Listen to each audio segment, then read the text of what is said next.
Today's topic is one that I frankly don't see enough videos out here about at this point, and yet it is an increasingly common part of what I call the job interview gauntlet. And that is the interview project or interview case study or both.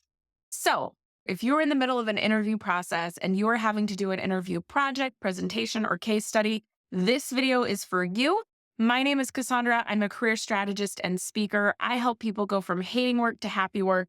And I want to make sure you nail this part of your job interview process so you can land the job and stop having to do these, frankly, right?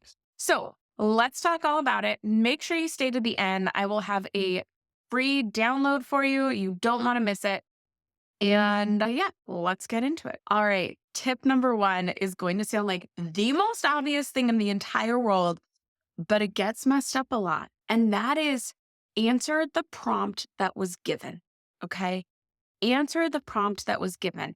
Sometimes people feel like, well, they said they want me to answer the prompt, but I really have to show them how amazingly creative I am or how I think beyond this idea, etc. No, answer the prompt that was given. I one time was given a prompt where it actually could have been interpreted two different ways. I messaged the person that had been coordinating and asked them about it for clarification. So don't be afraid to do that if that is the case where you're like, well, this was the prompt that was given, but you could take it a couple of different ways. Don't be afraid to ask for clarification. But in my case, they went like, however you interpret it. I went, thanks a lot. Do your best at that point, but make sure you are answering the actual prompt. Sounds obvious, but truly people veer off course so quickly, which goes to the next tip. Make sure you cover the basics. Again, sometimes in interviews, we think, well, surely they know I know these parts already, so they don't want me to state that really obvious stuff. They want me to show how I went above and beyond that. No, no. They want you to state the fundamentals. They need to know you know the fundamentals, right? So make sure you are stating the obvious things. This even goes for, I've had some people have to give a presentation on themselves and they've thought, oh, well, I shouldn't go over what's in my resume because they have my resume right in front of them. Nobody memorized your resume. Resumes can be incredibly hard to read if they're super detailed.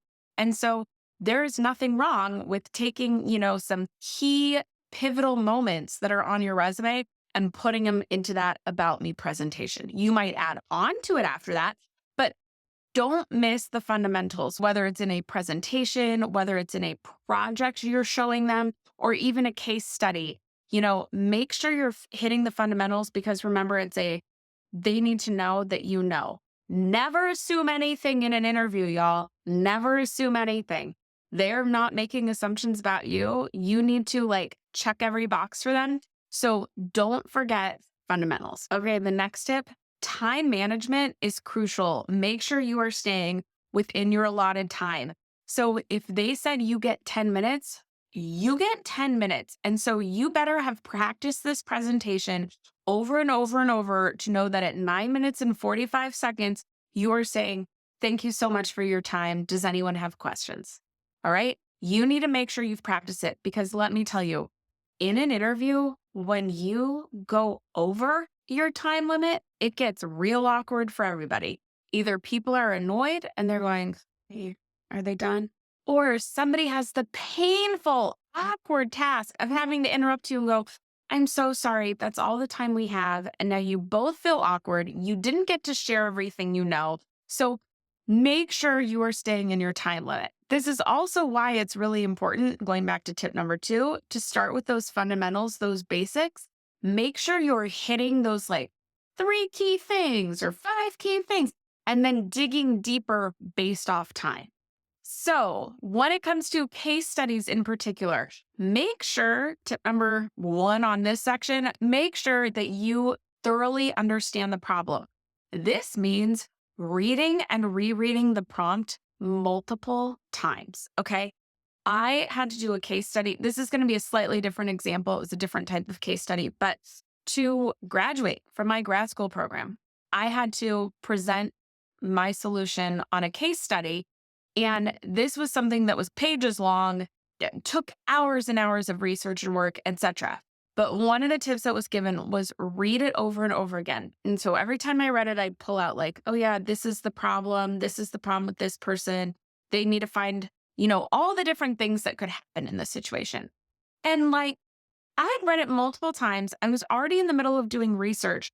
And then I went back and read through it again. And all of a sudden I saw some issue and some relationship that I just hadn't registered before. So make sure you are reading it over and over and over again. Now, don't get, again, they're not trying to trick you. Sometimes the problem might be really obvious that you're trying to solve. That's okay. Don't overthink it and go, it can't be this simple.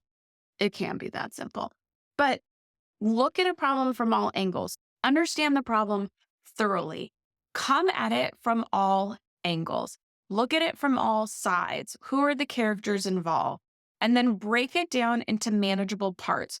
What are the things within that problem that you need to solve? What are the other issues that could come up? Keep all of that in mind. And then with that too, what are the clarifying questions you need answered if there are things that are not clear? Jot those down. And then in presenting your case study, you want to use a structured approach. So start with a clear introduction, then outline your methodology. Walk through your process. That's actually what they care about a lot, is knowing what was your process. So I read through it, and then have a slide. These are the problems I saw. This is the overarching problem. These are the problems I saw underneath it. These are the questions I had. Like, go through that and then the methodology you use to try and solve these things. And with that, present your findings logically. So once you've gone through this methodology, what did you find? What would your proposed solution be? Remember that it's a story that you're essentially telling. So, hey, here's the context. Here's everything that was happening. Here are the actions I took. And here is the solution. Another tip for case studies and presentations and projects, in all honesty, data matters. Backing up anything you put out there with data is always going to help. So if there's somewhere where you can quantify, where you can say, I've done the math and it would help improve things by 20%, or this would increase engagement by 5%, etc., that sort of thing is going to help. So anywhere where you can add some numbers to back up your points, it's going to go far. And last tip, be confident and engaging. Make sure you are smiling. Make sure you are making eye contact with people, that you're not just over here staring at your slides the whole time or on your computer, staring down at your slides. You're looking at them, you're smiling, you're asking for questions at the end if there's time for it. That is going to go really far. Now, how do we get confident? We practice. That's how we get that time piece down too. But the more you practice, the easier this is all going to roll off the tongue, the easier it's going to be to present. So make sure you're practicing so that you can be ready to go, engaged, and confident in what you're sharing. Now, if you need more help on interviews in general, I have a free interview prep checklist. You can get that in the description box below. It's also cool. The whole thing links out to different videos with even more tutorials for you. And if you are in a position where you're going, oh my gosh, these interview projects are getting insane. How do I tell them no? How do I tell them what I'm able to do and not able to do? You're going to want to go watch this video over here. That one's for you. So I'll see you over there. See you in the next one. Bye.